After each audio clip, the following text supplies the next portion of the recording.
It's very easy to change the look of each of these transitions. In the inspector, there are a set of controls after the viewing and framing controls that allow you to change how these look and how they're colorized. For all of them, you can choose a different background. For this particular one I have in here, there is a map in the background, and you can choose a variety of different maps. There's 3 that come with it. And once you've chosen a map, you can also choose the color of that map by using this map gradient. So I'm just going to change the right side to something different so we can see what that looks like. So you can use any colors, and you can add colors to this gradient editor here and really have fun playing around with exactly how you want to colorize it. Besides using these built-in graphics, every one of these transitions allows you to choose a gradient, a solid color, or a drop zone. A gradient just applies a gradient, and this gradient is different than the map gradient. We'll have to kind of jump down here where it says upper gradient if we want to modify that gradient, and we can open it up and change the colors that are used, add color tags if we want, and add additional colors if we want, and move these around. We also have the location controls and exactly the start and end controls, so we can really play with kind of making that gradient more on an angle by dragging around in these start and end controls. So you really have a lot of flexibility on designing a gradient for a background. In this particular transition effect, this background is separate from the lower background, but frequently they're the same thing. In addition to using a background gradient, you can choose a solid color. If you want a solid color, again, you come down to where it says upper solid, and then you can choose whatever color you want up there.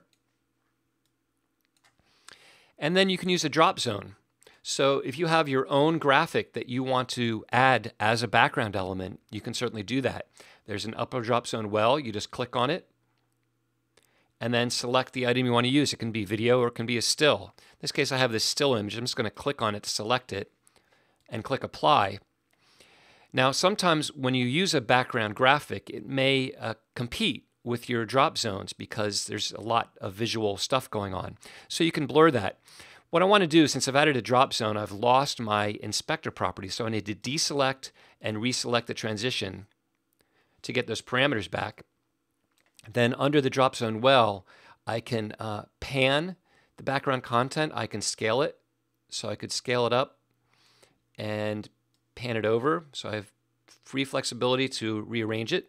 And then I can blur it so it doesn't compete so much with the actual timeline. I can make it much blurrier if I want, as blurry as you want. If it doesn't go high enough on the slider, just drag in the value field to make it as blurry as you want.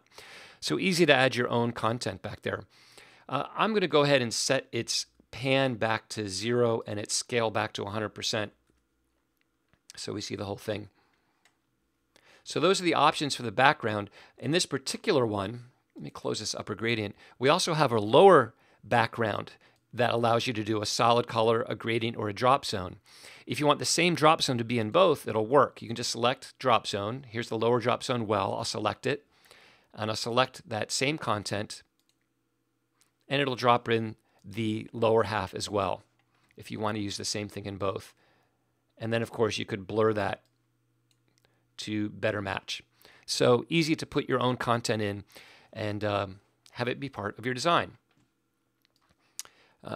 Let's go ahead, just to keep things simple, let's go back to the map, or even let's just go to a simple gradient on the top and a gradient on the bottom. The other controls are pretty self-explanatory. You can change the text color to whatever you want. I'll leave it at black. There's a frame around these particular drop zones that can be any color that you want.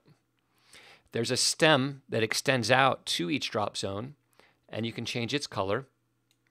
And then there's the head of the stem. By the way, if you want something to have the same color, you can just drag a color swatch from one color swatch to another to have it have the same color. Real quick way to move things around. There's an outline to the stem head. It's a little hard to see. One thing you can do is zoom in here. With the viewer active, I'll hit Command plus a few times to zoom in and then pan over a little bit. And you can see there's a stem outline there. So obviously there's a lot of control on exactly how you want to design these things. I'll press Shift-Z to fit it back to the window. And then there's dividers, and you can change the color of those dividers as well. You can change the color of the text for the dates. And then you can even change the color of the gradient for the bar itself. And right now it kind of looks shiny, but you can change those colors. I won't do it since it's obvious how to do that.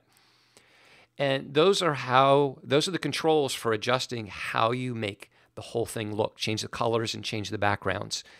Separate from that is changing the text and the content for the drop zones and the transitions themselves, which we'll cover in a separate tip.